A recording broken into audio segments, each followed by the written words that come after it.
For the most part, each season of Downton Abbey consisted of 8 episodes plus a Christmas special.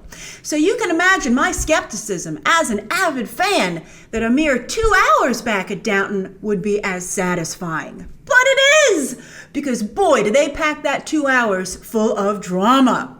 And on that note, the movie starts with a refresher that covers all 6 seasons. And while I've seen all 6 seasons, I really did appreciate the refresher because I was surprised at how much I'd forgotten. Like Daredevil was on Downton Abbey. I didn't remember that. That was a fun little bit. And they had a lot of fun with the refresher, cracking jokes and, poking fun at the fact that when you condense it like that, for all its sophisticated glamour and UK history, Downton Abbey is, without a doubt, a good old-fashioned soap opera. Ridiculously so. So many crazy storylines. Oh, so many laughs during that refresher and throughout this whole film.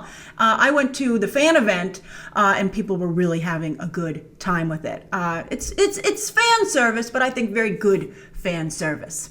And this movie continues in the grand tradition of a crazy soap opera, except for a revelation at the end of the movie, which I felt was genuinely sad, and also, in my opinion, unnecessary. I mean, if somebody doesn't want to come back for any more movies, they can deal with their business situation off screen, thank you very much. I don't need to see that within the actual film. I guess they didn't want anyone to come back to them. I think they wanted maybe to officially close the door and have no way that they could be tempted back or someone could try and bother them to negotiate for their return, but I didn't like it, and I thought it ended the movie on a bit of a sour note, which, again, wasn't necessary.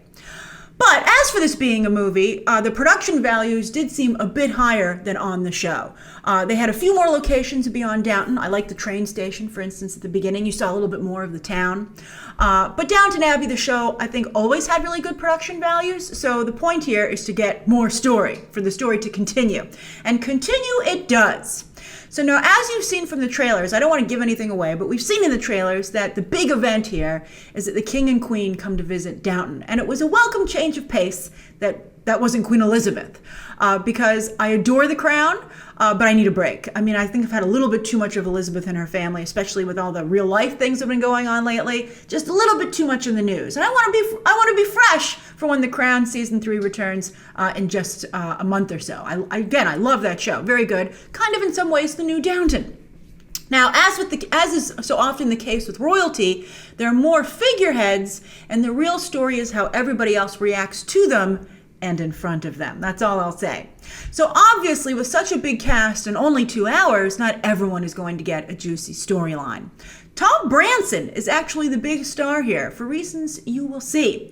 And Lady Mary is certainly by his side for a decent chunk of the film, and during one pivotal scene. But she doesn't get very much to do overall, and doesn't, I think, have very much of an emotional arc to deal with, right? There was a nice parallel drawn between her and Maggie Smith's character that I hadn't noticed before, and I found it very touching. I thought that was nice. Dame Maggie Smith, of course, is given a whole tea service of zingers, which she delivers with her trademark zeal. Edith and her husband Bertie also have a number of scenes, but they don't make much of an impression, especially because Edith has gone back to whining, mostly. It's a shame considering how far her character came over the 6 seasons of the show. Imelda Staunton also shows up with a very juicy twist regarding the future of Downton. But unfortunately, Robert and Cora, who we all love, are pretty much benched. It's the downstairs crew that really gets to shine with a clever scheme that only Downton could dream up. Thomas and Daisy have perhaps the most screen time out of the group, and Mosley gets one truly fabulous scene. But still, it's more of an ensemble downstairs.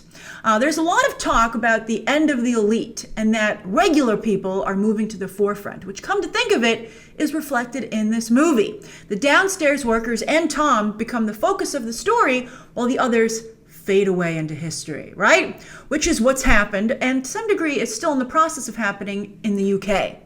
But still, there's a romance to the past, which is why the UK makes so many historical shows, and we in America love them so much as well. And I think all over the world they're enjoyed. And the movie ends with a ball, with a live orchestra playing the most beautiful music.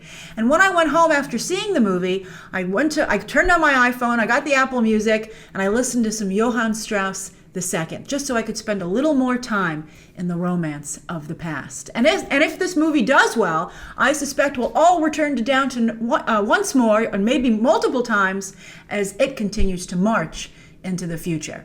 So that's my review of Downton Abbey. Please share your own thoughts down below. If you have a spoiler, be sure to mark it as such. Don't want to ruin any of the big surprises in the movie. There are a lot of them, so many.